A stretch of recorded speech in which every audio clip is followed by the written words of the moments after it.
We must also turn to the invaluable Mr. Worth for an engrossing picture of a French government in action. He tells on page 207 about a vote of confidence that Laval got in December 1935, a very, very close vote of confidence, so close that I, for one, and Mr. Worth, for another, could hardly call it confidence. It seems that during his speech before the voting began, Monsieur Laval, le Bougnat, was cheered by both the right and the left. Neither the right nor the left believed in Laval's sincerity, Mr. Worth adds, just to mix me up. Now, Monsieur Laval's speech was a strongly pro-League speech, such a pro-League speech as had not been heard before. A perfect League speech, Mr. Worth calls it. You can imagine Mr. Worth's surprise then, and Monsieur Laval's, and the League's, and mine, when everybody who believed in what Monsieur Laval was saying voted against him, and all the anti-League men voted for him. Says Mr. Worth, those who should have been revolted by his speech voted most readily for Laval. Those who should have been deeply impressed by it refused him their confidence. At this point in his book, Mr. Worth begins, naturally enough, to ask his readers what the hell happened. How indeed, he writes, did Laval get a majority at all? For the majority of the House was unquestionably hostile to him. If Mr. Worth, who was there, doesn't know, I'm sure I don't.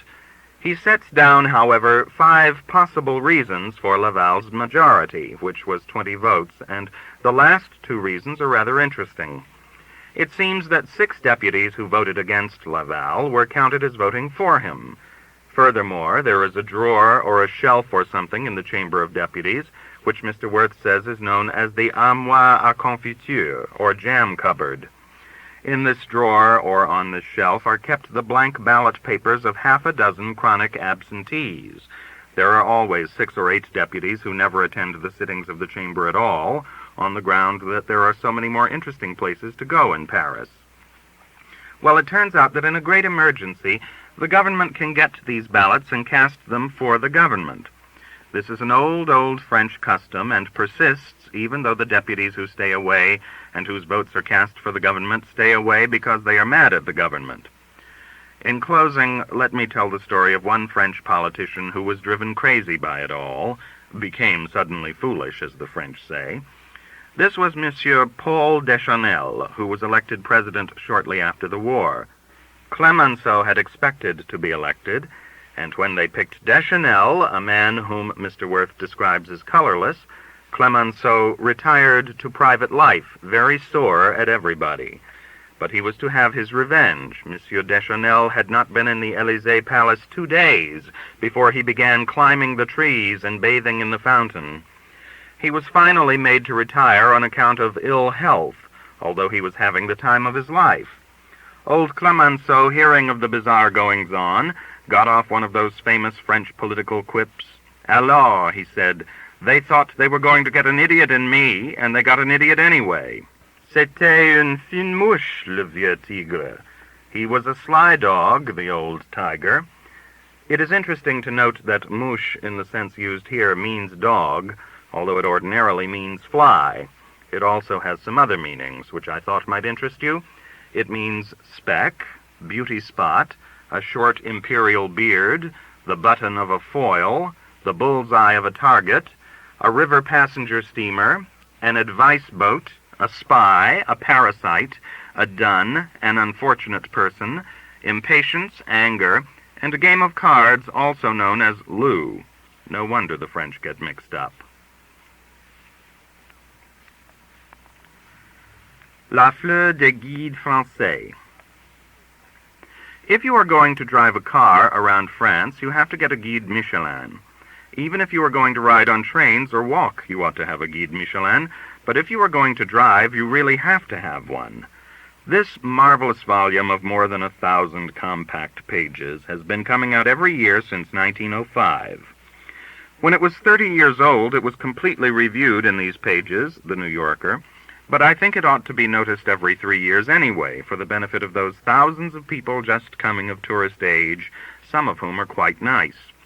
It costs 25 francs, which is cheap enough for a priceless book. You can buy one at almost any bookstore or newsstand in France. I got mine in the ship shed at Le Havre last summer. Without it, I would be lost. This is as good a place as any to say that I am not lost without a Baedeker. I also get along perfectly without those fly-away-with-me travel books your niece wrote, and the France volume of my own aunt's Here We Go Again series. The Guide Michelin leads you with a wise and experienced hand into every big city and sizable town, and into hundreds of hamlets of the Republic. Its greatest service is this: it tells you where the best hotels and restaurants are, and what each chef and sommelier prides himself on. There are 100 other facts. You can find out at a glance what sights are worth seeing, when the local fairs and carnivals take place, whether there is golf or tennis, what it costs to put your car in a garage, and where you can park and where you can't. Much of Michelin's information is conveyed by means of printed symbols the size of a pinhead. A tiny man in a rocking chair, placed after the name of a hotel, means it is located in a quiet quarter. A tiny candle in a holder means there is no electricity. There are excellent maps, too, and these have their own signes conventionnels, so that you can instantly tell where the cathedrals, the ruins, the post offices, the grade crossings, and the streetcar lines are, and whether there is a theater, a hospital, a street lined with trees, a wonderful view, or a seaplane base. Let us take the town of Dijon, for example, and see what Michelin has to say about it. Dijon, we learn, is in the Côte d'Or, has a population of 86,544, and if you want to park your car longer than 15 minutes, you have to put it in a parking lot. The city is renowned for its gastronomical fair, held every year from October 30th to November 14th. There is no parking at all on the Rue de la Liberté, as far up as the Brasserie du Miroir. Traffic is prohibited in certain sections of the Street of the 26th Dragoons on Market Day, Friday. The places to see are the museums, the Palais des Beaux-Arts, the old palace of the Dukes of Burgundy, etc. After this comes a list of the automobile agencies of the town, where you can go for repairs and accessories: Hispano, Unique, Talbot, Lancia, Hotchkiss, Lisson, Voisin, Peugeot, Delarge, Bellier, Panhard, Buick, and Chevrolet. The section on restaurants is the most interesting because Dijon is the headquarters of the gourmets of France and the gateway to the Burgundy wine country. It's hard to make up your mind where to eat in Dijon. Monsieur Racouchot's aux Trois Faisans invites you with Suprême de Brochette Dijonais, Coq au Chambertin, Pois glacé Belle Dijonais. Vin, Gevrey Chambertin comme au Moine, 1929, Meursault Chambre, 1933. Monsieur Mallard's Grand Taverne offers jambon du Marvin à la lie de Bourgogne, escargot à Meursault, création terminus, coq à Chambertin, vin, chambol Musigny, Romanée Conti. We picked from Michelin's list, the night we were in Dijon, Monsieur Bonny's au Chateaubriand, Chateaubriand Muret d'Anguille, Poulet au Chambertin, vin, Vosne Romanée, 1928, Hospice des Bonnes, 1919. You can come out of any of these restaurants filled with fine food and glowing with great wine for about $1.50 per person. To Mr. Ford Maddox Ford, whose long, rambling essay called Provence you would do well to take with you to southern France when you go, only the small restaurants are worthwhile, the ones that require a little erudition and a knowledge of back streets to find. I feel he would regard many of Michelin's selections as what he calls gilded palaces, which none of them really are. Among those who have lived in France for many years, it is high heresy to think in terms of dollars. One either pays from 5 to 20 francs for a meal, which is decent and proper, or from 20 to 60, which is unholy. I have had some wonderful unholy meals in France for $1.50 or $2. I will always, I am afraid, think of francs in terms of dollars when it comes to eating. The rise and fall of the franc, I might put in right here, cause a certain havoc and confusion among some of the guidebooks. There is a pamphlet, for instance, called Les Hôtels du Tourisme en France, published by a government organization known as Centre National d'Expansion du Tourisme, du Thermalisme et du Climatisme, all of that. I have the 1937 edition, but I never use it. It gives a list of French hotels and the prices they charge for rooms. An explanatory note in English says that the owners and managers of these hotels pledged themselves during the month of October 1936 to adhere strictly to the rates published in the official hotel guide. That is, to adhere to these rates during 1937, since the book is dated with a big 1937 on the cover, which bears in large type the words Prix Garanti. Surely, 90% of these hotels nevertheless raised their rates after May on account of the depreciation of the franc. One of them, where I stayed in Paris, pledged in this guide that its maximum rate for a room for 2 persons would be 50 francs a day, but I paid 90 francs for such a room there in September. When I showed the manager of this hotel the official hotel guide and the pledge and his rates, he smiled pleasantly and said to pay no attention to that book. It was just the official government hotel guide, full of rates and pledges, signifying nothing. Let us go back again to Michelin, which pledges you no pledges. If you were going to use the Michelin guide only for its list of Paris restaurants, about 120, not counting hotel dining rooms, it would be worth the price.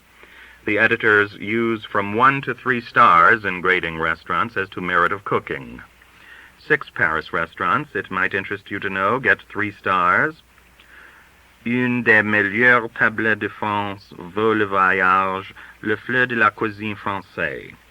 These 6 are La Rue, Tour d'Argent, La Pérouse, Café de Paris, Lucas Cardon, and Foyot's, which closed its doors forever in October. This starring system, by the way, is also used for the antiquities of the various towns, or for what Michelin calls intérêt de curiosité. Thus, 3 stars mean that an antiquity is très vivement recommandé, 2 stars recommandé, 1 star intéressant.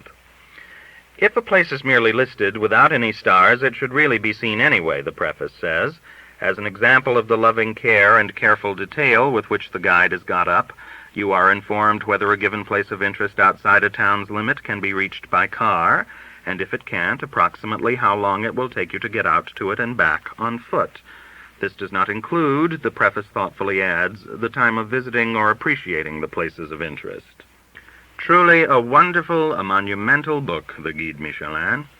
It is got out by the Michelin tire people, and of course it advertises Michelin tires as it goes along, but how gaily and unobtrusively. If you have heard the accusation that there are only 2 French newspapers in all Paris, L'Humanité and L'Action Française, in which you cannot buy news space and hence are inclined cynically to believe that perhaps hotel keepers and restaurateurs can buy stars in Michelin, the guide has this proudly to say: we cannot repeat too often that the independence of the Guide Michelin is absolute, that no hotelier can have his place mentioned in this book by any payment of any kind whatsoever, or by any kind of favor, direct or indirect. France, in the Michelin, has reached a high point in the art of the guidebook. I have done, I fear, but indifferent justice to the most valuable book in my traveling library, but I must get on to another. The Guide Gastronomique International, which concerns itself not at all with the problems of the motorist, and has no room for curiosités, but deals only with hotels and restaurants, food and wine.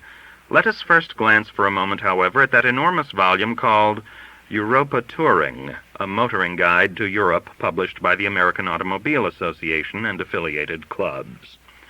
If you bring your car to Europe as a member of the AAA, you're sure to get one before you leave New York. It gives information about roads, passports, hotels, restaurants, customs, etc., for all the countries of Europe, in French, English, and German. It is crammed with maps, advertisements, and whatnot. I found the thing formidable to the point of being overwhelming, and I put it at the back of the trunk with my skiing things. In France, you don't need it. The Michelin takes up 1/4 the space and tells you 4 times as much. The Guide Gastronomique International runs to more than 700 pages and is divided into 4 sections: France, Paris, the French colonies, protectorates, and mandates, and foreign countries. The foreign section begins with Albania and ends with New Zealand, touching mysteriously on the United States as it goes along, and dealing in varying detail with the Dutch West Indies, Peru, Germany, India, England, Manchukuo, Palestine, Poland, Siam, Persia, Ceylon, and practically every other place you ever heard of. Lacking the fine accuracy and the calm judgment of the Michelin, floundering a bit, stopping now and again for an anecdote, it is nevertheless a fascinating book, interesting to compare with the other guide as you go through France. It lists some 250 places to eat in Paris, and has a 4 instead of a 3-star system for restaurants. Of the Paris restaurants that win Michelin's highest award, only 4 get Gastronomique's Blue Ribbon: La Rue, Tour d'Argent, La Perouse, and the lamented Foyot. But Gastronomique believes that the fleur of the cuisine française may also be found at L'Escargot, 38 Rue Montorgueil, Prunier, cheers from the American tourists, and a place listed as Restaurant Cambre, 41 Rue Saint-André-des-Arts. This last is listed by Michelin as Chez Vincent, 1 Rue Éperon, 1 star. It is actually located on the corner of the 2 streets, and the only name on the place when we found it was Maurice Allard, or so I and the lady who travels with me are prepared to swear. But that is another story, and as you see, a pretty confusing one. It is a tiny place and was so crowded we couldn't get in. Far and away the most interesting part of the Guide Gastronomique, I have a 1936 edition, never having been able to find a more recent one, is its section on the United States. This starts, amazingly enough, with Bakersfield, California, and ends with Wilmington, Delaware. Exactly 30 other places are mentioned in between: Beverly Hills, Boston, Briarcliff, Burlington, Cheyenne, you should eat at the Plains Hotel there, Chicago, Denver, Detroit, Fort Worth, Gloucester, Grand Canyon, Hollywood, La Jolla, Lynbrook, Long Island, Los Angeles, Newport, Maine, New York, New Orleans, Palos Verdes, Pasadena, Paso, Portland, Oregon, Riverside, I don't know what state, but the Mission Inn is recommended, San Antonio, Santa Barbara, San Diego, San Francisco, Seattle, Washington, D.C., and Wichita. 14 eating places are mentioned in San Francisco, one of them, the White House Hotel, rating 1 star for food. In Los Angeles, where 15 places are listed, 1 star each goes to the restaurant Auber's, Al Levy's Tavern, and the Mona Lisa restaurant. I leave the soundness of these judgments to whoever may be interested. In Chicago, Gastronomique feels only 2 places are worth mentioning, the Blackstone and the Drake. The Blackstone, we are told, is not modern, but is very pleasant, and incontestably the plus chic place in the city. For the convenience of the traveler, most of the towns and cities are located in that wild, free manner which is in the very best French tradition. Thus Chicago is 100 miles south of Milwaukee, 275 miles west of Detroit, 300 miles northeast of St. Louis.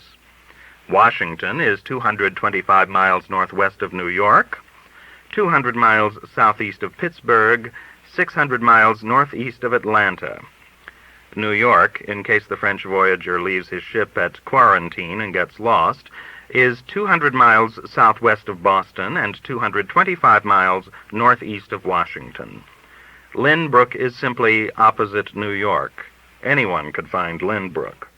Seattle and New Orleans are not located. Too difficult. It would just be confusing.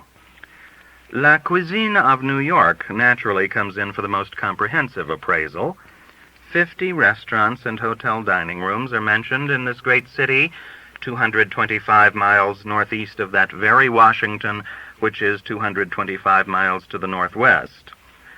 No place gets 4 stars or even 3, but 8 get 2 stars. The Caviar, Crillon, Cyrano, Madison Hotel, Marguerite, Passy, 28 East 63rd Street, Plaza Hotel, and Voisin. Those two gastronomiques are the great places, les meilleures tables de New York, rating 2 stars more than Childs, which is merely listed, and 2 fewer than La Rue, Tour d'Argent, etc. in Paris. I hope this straightens everything out for you.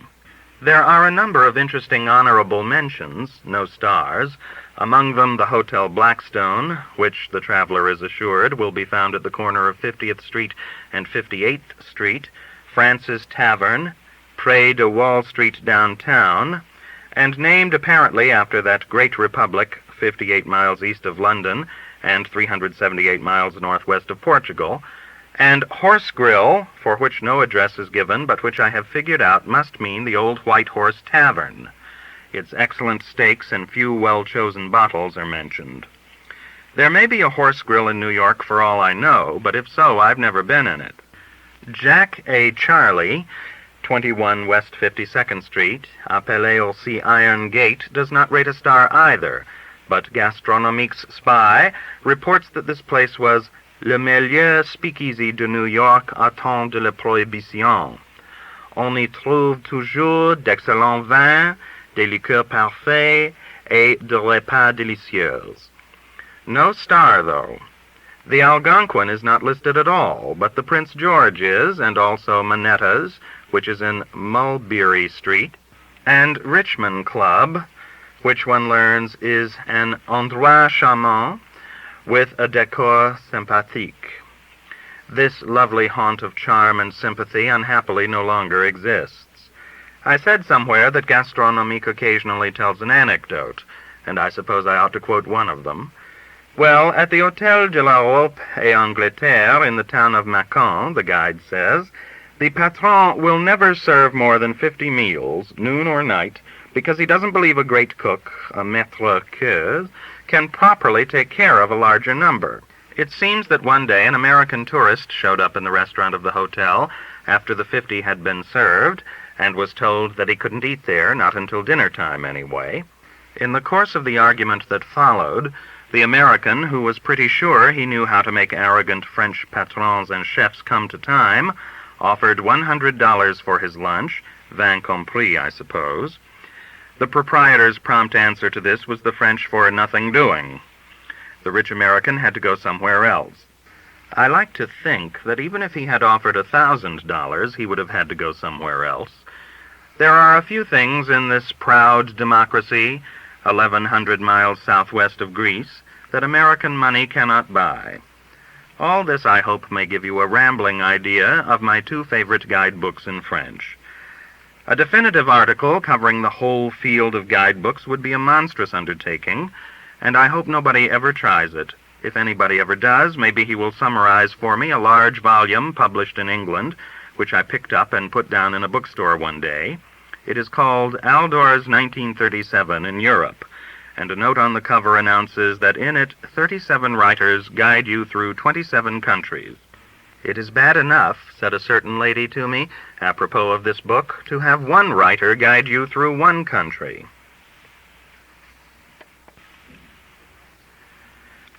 A Ride with Olympi. Olympi Semyontsov called me Monsieur because I was the master of the Villa Tamisier, and he was the gardener, the Russian husband of the French caretaker Maria. I called him Monsieur, too, because I could never learn to call any man Olympi, and because there was a wistful air of ancien régime about him. He drank Benedictine with me and smoked my cigarettes. He also, as you will see, drove my car. We conversed in French, a language alien to both of us, but more alien to me than to him. He said gauche for both right and left when he was upset, but when I was upset I was capable of flights that put the French people on their guard, wide-eyed and wary.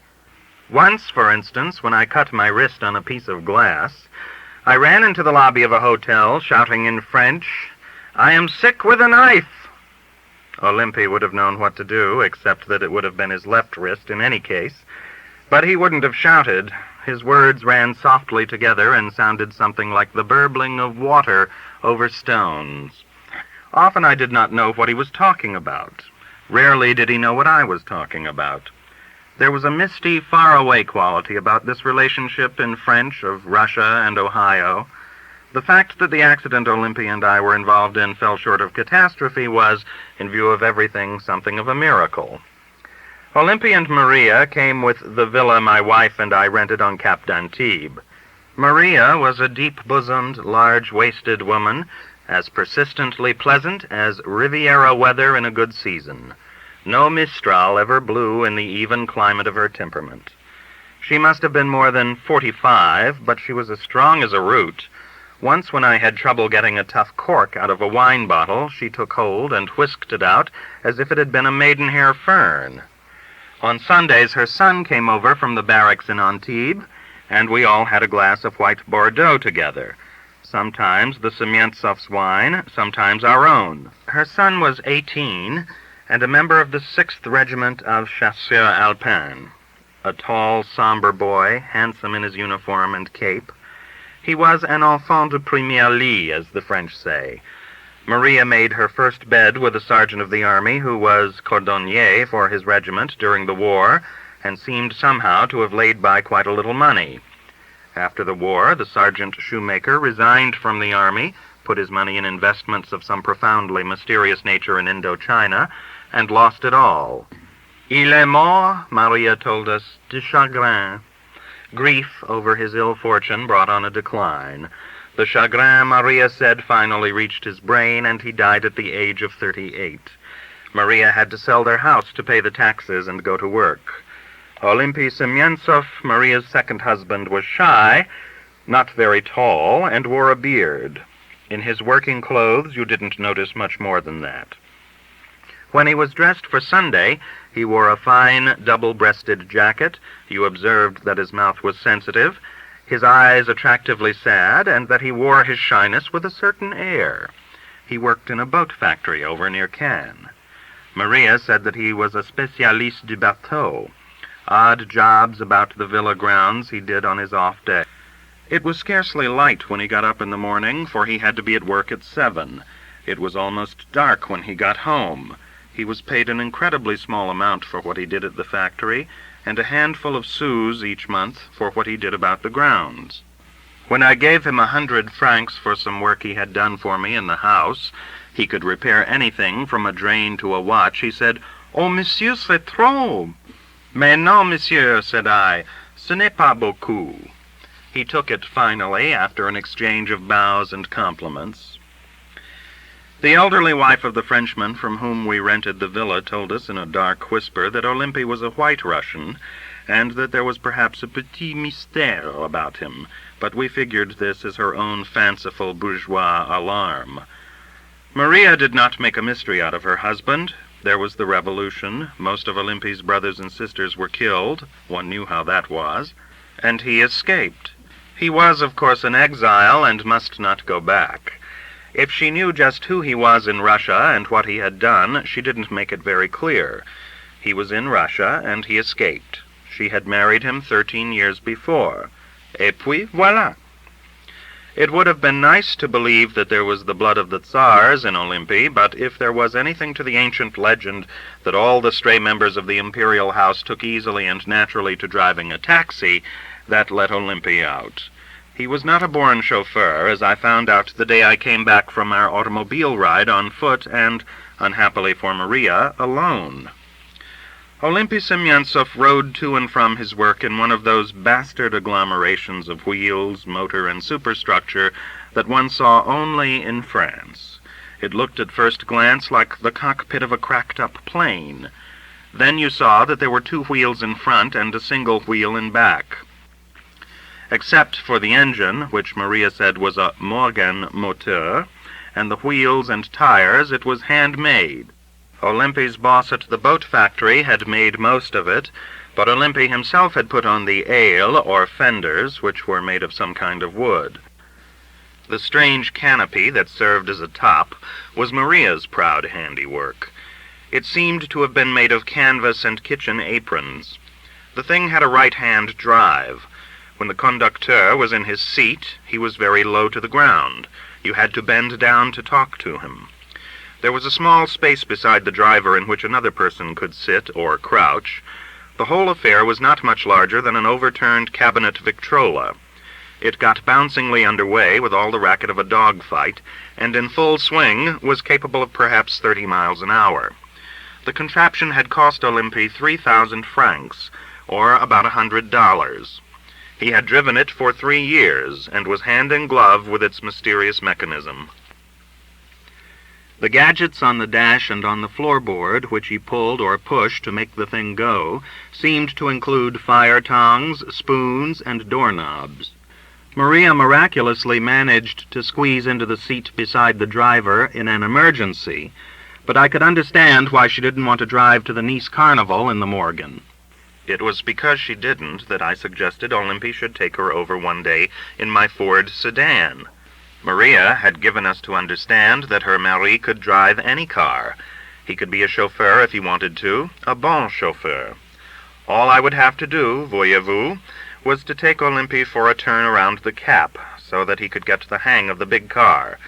Thus it was that one day after lunch we set off.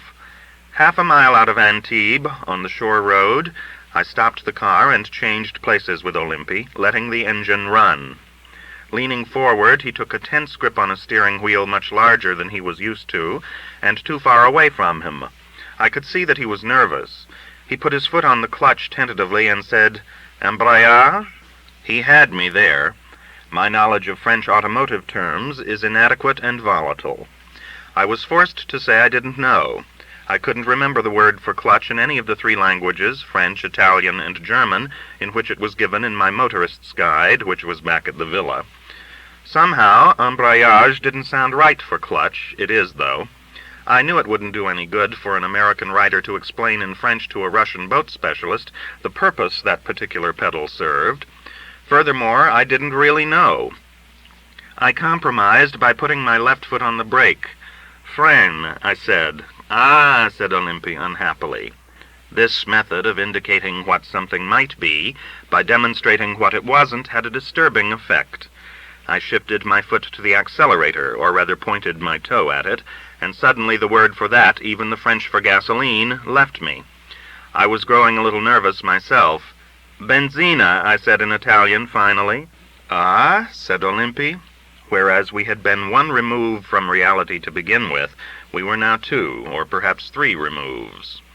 A polyglot approach to the fine precision of a gas engine is roundabout and dangerous. We both lost a little confidence in each other. I suppose we should have given up right then, but we didn't. Olympy decided the extra pedal was the embrayage, shifted into low from neutral, and the next thing I knew, we were making a series of short forward bounds like a rabbit leaping out of a wheat field to see where he is. This form of locomotion takes a lot out of man and car. The engine complained in loud rhythmic whines, and then Olympy somehow got his left foot on the starter, and there was a familiar undertone of protest. This set his right foot to palpitating on the accelerator, and the rabbit jumps increased in scope. Abandoning my search for the word for starter, I grabbed his left knee and shouted, "Ça commence!" Just what was commencing, Olympy naturally couldn't figure. Probably some habitual and ominous idiosyncrasy of the machinery. He gave me a quick, pale look. I shut off the ignition, and we discussed the starter situation, breathing a little heavily. He understood what it was, finally, and presently we were lurching ahead again, Olympy holding her in low gear, like a wrestler in a clinch, afraid to risk shifting into second. He tried it at last, and with a jamming jolt and a roar, we went into reverse. The car writhed like a tortured leopard, and the engine quit. I was puzzled and scared, and so was Olympy. Only a foolish pride and masculine fortitude kept us going. I showed him the little jog to the right you have to make to shift into second, and he started the engine, and we were off again, jolting and lurching. He made the shift finally with a noise like lightning striking a foundry, and veered swoopingly to the right. We barely missed a series of staunch granite blocks set in concrete that mark ditches and soft shoulders. We whisked past a pole. The leaves of a vine hanging on a wall slapped at me through the window. My voice left me.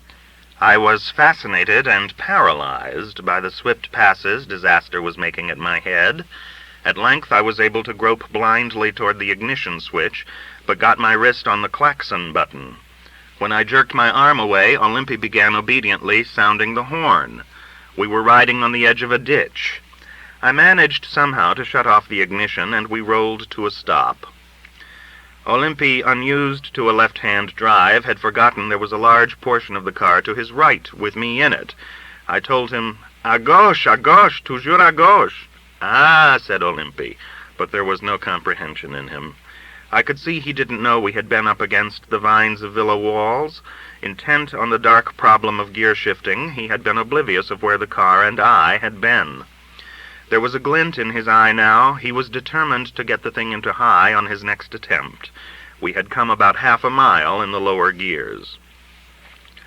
The road curved downhill as it passed Eden Rock, and it was here that an elderly English couple, unaware of the fact that hell was loose on the highway, were walking. Olympy was in second again, leaning forward like a racing bicycle rider. I shouted at him to look out. He said "we," and we grazed the old man and his wife. I glanced back in horror. They were staring at us, mouths and eyes wide, unable to move or make a sound. Olympy raced on to a new peril, a descending hairpin curve, which he negotiated in some far-fetched manner, with me hanging onto the emergency brake. The road straightened out, I let go the brake, and Olympy slammed into high with the desperate gesture of a man trying to clap his hat over a poised butterfly. We began to whiz. Olympy hadn't counted on a fast pickup. He whirled around a car in front of us with a foot to spare. "Lentement," I shouted, and then "Gauche," as I began to get again the whimper of poles and walls in my ear. "Ça va mieux, maintenant," said Olympy quietly. A wild thought ran through my head that maybe this was the way they used to drive in Russia in the old days. Ahead of us now was one of the most treacherous curves on the Cap. The road narrowed and bent like a croquet wicket around a high stone wall that shut off your view of what was coming. What was coming was usually on the wrong side of the road, so it wouldn't do to shout "gauche" now. We made the turn all right. There was a car coming, but it was well over on its own side. Olympy apparently didn't think so. He whirled the wheel to the right, didn't take up the play fast enough in whirling it back, and there was a tremendous banging crash, like a bronze monument falling. I had a glimpse of Olympy's right hand waving around like the hand of a man hunting for something under a table. I didn't know what his feet were doing. We were still moving heavily with a ripping noise and a loud roar. "Poussez le fer," I shouted, which means push the headlight. "Ah," said Olympy. I shut off the ignition and pulled on the handbrake. But we had already stopped. We got out and looked at the pole we had sideswiped and at the car. The right front fender was crumpled and torn, and the right back one banged up, but nothing else had been hurt. Olympy's face was so stricken when he looked at me that I felt I had to cheer him up. "Il fait beau," I announced, which is to say that the weather is fine. It was all I could think of. I started for a garage that Olympy knew about. At the first street we came to, he said "gauche," and I turned left. "Ah non," said Olympy, "gauche," and he pointed the other way. "You mean droit?" I asked. "Just that way?" "Ah," said Olympy, "c'est bien ça." It was as if he had thought of something he hadn't been able to remember for days. That explained a great deal. I left Olympy and the car at the garage. He said he would walk back. One of the garage men drove me into Juan-le-Pin, and I walked home from there, and into a look of wild dismay in Maria's eyes. I hadn't thought about that. She had seen us drive away together, and here I was, alone. "Où est votre mari?" I asked her hurriedly. It was something of a failure as a reassuring beginning.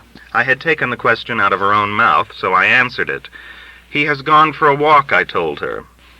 Then I tried to say that her husband was bon, but I pronounced it beau, so that what I actually said was that her husband was handsome. She must have figured that he was not only dead, but laid out.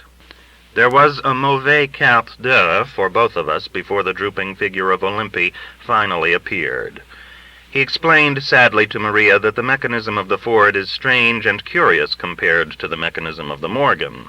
I agreed with him.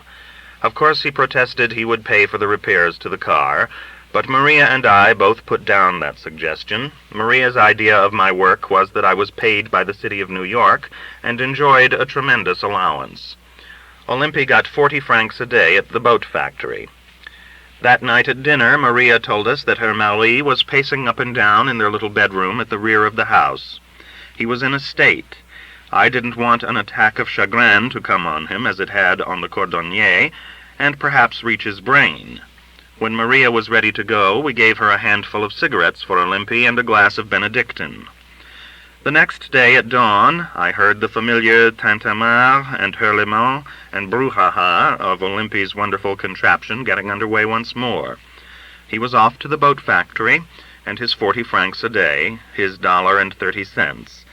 It would have cost him 2 weeks' salary to pay for the fenders, but he would have managed it somehow. When I went down to breakfast, Maria came in from the kitchen with a large volume, well-fingered and full of loose pages, which she handed to me. It was called Le Musée d'Art, and subtitled Galerie des chefs-d'œuvre et précis de l'histoire de l'art au XIXe siècle en France et à l'étranger, 1,000 gravures, 58 planches hors texte. A present to Monsieur from Olympy Semyontsov with his compliments.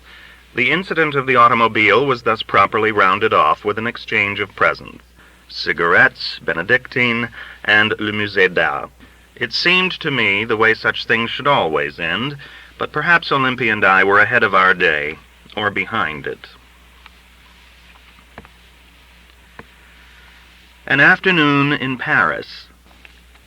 12 great avenues, I suppose all Parisian children can recite their names, march in bright and clamorous dignity out of that tremendous circle called the Place de l'Étoile, of which the Arc de Triomphe marks the impressive and precise center. The avenues lead to the 12 corners and the 12,000 wonders of Paris. I am sure there must be many a tourist who, losing his hotel in a swirl of rues, has to hunt up the Place de l'Étoile in order to orient himself. Conversely, it is also as easy a place as any in the world to step off into bewilderment and confusion. Take the Avenue Hoche instead of the Avenue Foch by mistake, and where are you? Well, in a few minutes you are in the Parc Monceau instead of the Bois de Boulogne. And if it was in the Bois de Boulogne that your wife and her mother made you promise to meet them for tea, you are hopelessly lost. I first saw the Place de l'Étoile on a rainy night in November 1918, just a few weeks before 500,000 people jammed the circle and the streets round about and shouted "Vive Wilson" as the savior of democracy rode grandly by on his steep way down from the pinnacle of fame, or at any rate from the heights of popularity. My accustomed route in those days was in the direction of the Seine by way of the Avenue d'Iéna, which led into a quartier that was then bien américain. First you came to the little Place des États-Unis, where at number 11 Woodrow Wilson was to live during his months in Paris. From the second-floor windows of number 11, one could see the statue of Washington and Lafayette, they are shaking hands, that was presented to the city of Paris by Joseph Pulitzer in 1895.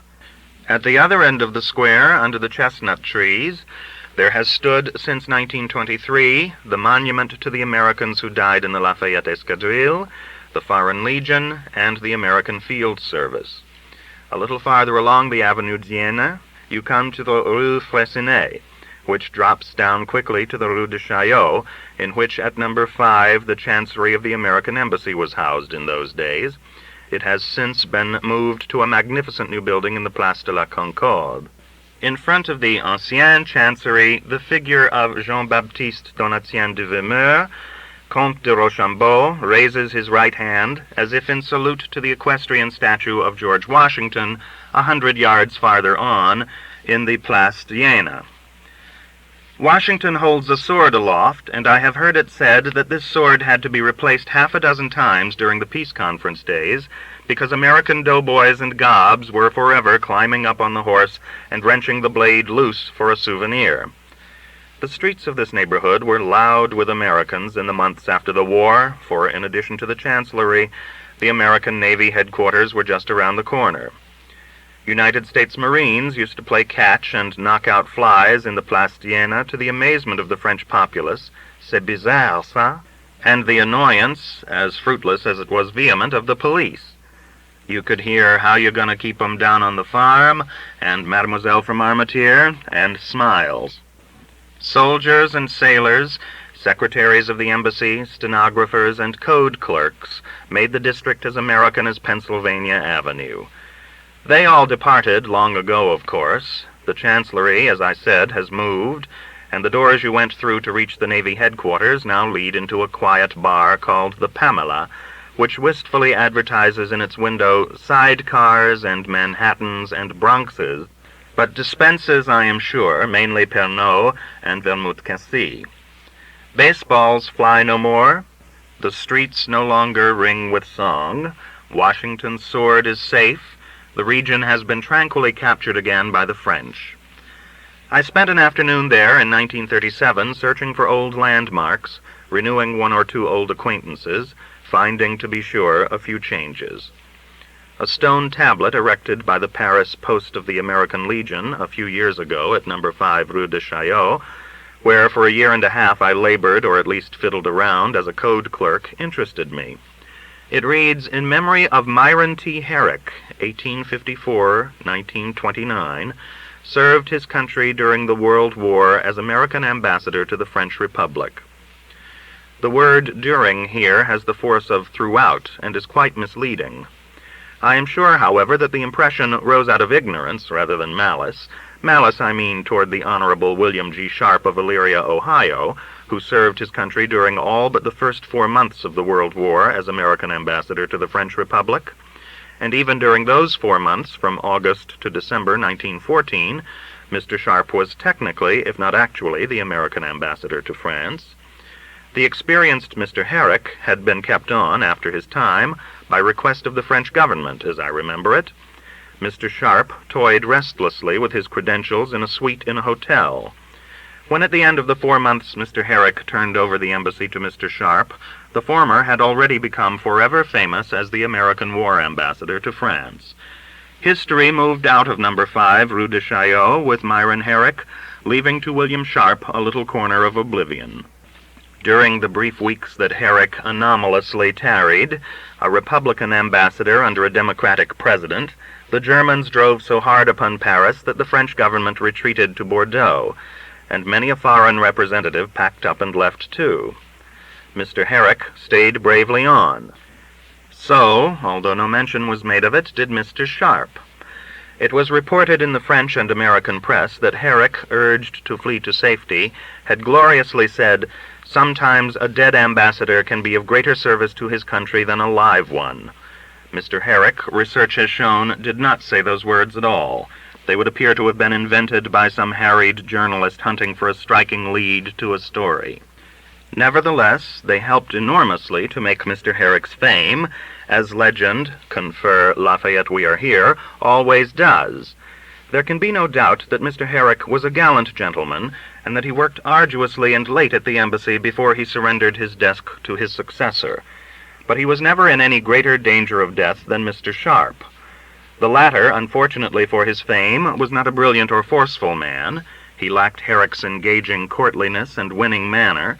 He did not pronounce, nor did anyone pronounce for him, any gallant sayings during 1915, 1916, 1917, and 1918. He just muddled through, an Ohio businessman who, for some obscure reason, had always wanted to be ambassador to France.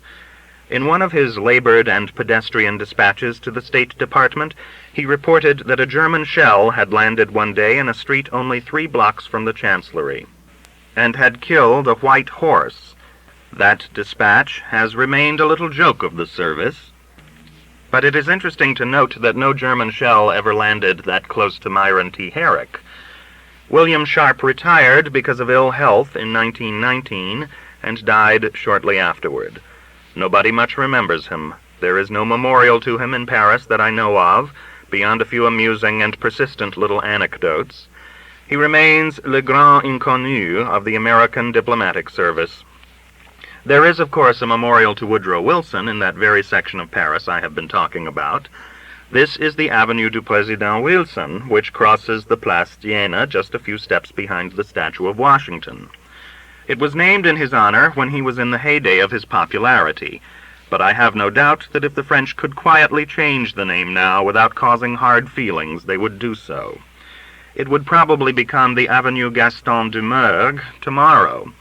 It seems to me significant that the house in which Wilson lived, at number 11 Place des États-Unis, bears no marker of any kind. I would not have known how to find it on the day of my ramble, for there are a great many huge stone houses on the place, all looking very much alike, if it had not been for Monsieur Léon Barthélemy. I first knew Monsieur Barthélemy in 1918. He was the head coiffeur, indeed the gérant, of a barber shop in the Avenue Kleber, just up the Rue Boisière from the Place d'Iéna, where I used to go get my hair cut. Once in those days, when I did not find him at his chair and inquired where he was, I was proudly told that he had gone to cut the hair of President Wilson at his house in the Place des États-Unis. Later, the little black-haired coiffeur was all smiles when he announced to me that the President had indeed honored him by selecting him as his special barber in Paris. But I was not to believe this was his first great client. He had had princes and generals and premiers in his day. Son Excellence Monsieur le Président was simply the greatest of his clients. In 1925, back in Paris after 6 years, I looked up Monsieur Barthélemy, and there he was, still doing business at the old stand. Woodrow Wilson, the greatest of his clients, had now become the greatest of his idols. He told me what they used to talk about. They talked in English because the great man's French was not too good, but I have forgotten what it was. And did I know that he, Léon Barthélemy, had cut the hair of Kandinsky also? Kandinsky, I was to understand, was the most nervous client he had ever had, although he had had a great many nervous clients, for he was constantly jumping up whenever a door slammed, or a motor backfired, or a manicurist dropped a pair of scissors. He thought they were sneaking up on him, taking pot shots, throwing bombs. I wrote a little story about Monsieur Barthélemy, and it was printed in the old Sunday World. In my wanderings, I thought of Monsieur Barthélemy. I walked again up the Rue Boisière to the Avenue Kleber with doubt and misgiving, for it had been 12 years since I had seen the little barber last, and almost 20 since I had first entered his shop. I was afraid his place would be gone, and it is sad to find places which you once frequented in Paris no longer there. But not a single thing about the little shop had changed. Even the small barber pole up above the door with its red and white stripes topped by white stars on a field of blue was still there. And so was Léon Barthélemy, as dark-haired amazingly as ever, as smiling, and as full of his memories of Woodrow Wilson. But I must know he had had Papa Joffre as a client in his last days, and frequently made a trip to a place near Versailles to visit the widow of the great Maréchal. We talked of all his famous clients for a while. Then I told him I wanted to be sure which house it was that Wilson had lived in. "I will go with you," he said, "and we will see it together." So he took off his smock and put on his hat, and we made the little pilgrimage, and he pointed to the high, wide window on the second floor at number 11, out of which the President used to look when he was having his hair trimmed. A French family of wealth lives in number 11 now, the coiffeur thought. He walked with me the length of the pretty park that forms the center of the Place des États-Unis to look at the monument to the Americans who died in the service of France during the war, 118 in all, 61 of them in the Lafayette Escadrille. Their names are all carved in granite, with the usual number of mistakes that the French invariably make in dealing with Anglo-American proper names. John is occasionally spelled Johhu, etc. Raoul Lufbery, on the spelling of which you can catch many an American, is right. And so are the names of Norman Prince, and Kiffin Rockwell, and Alan Seeger, and most of the others. I noticed that the name of Warren Hobbs appears twice, and so does that of Eli Dinsmore, or Dinsmore Eli. I am sorry, I don't know which one is correct, for it is carved both ways. A little French boy came up and began marking on the monument with a piece of chalk, and my friend told him to stop in a burst of indignation.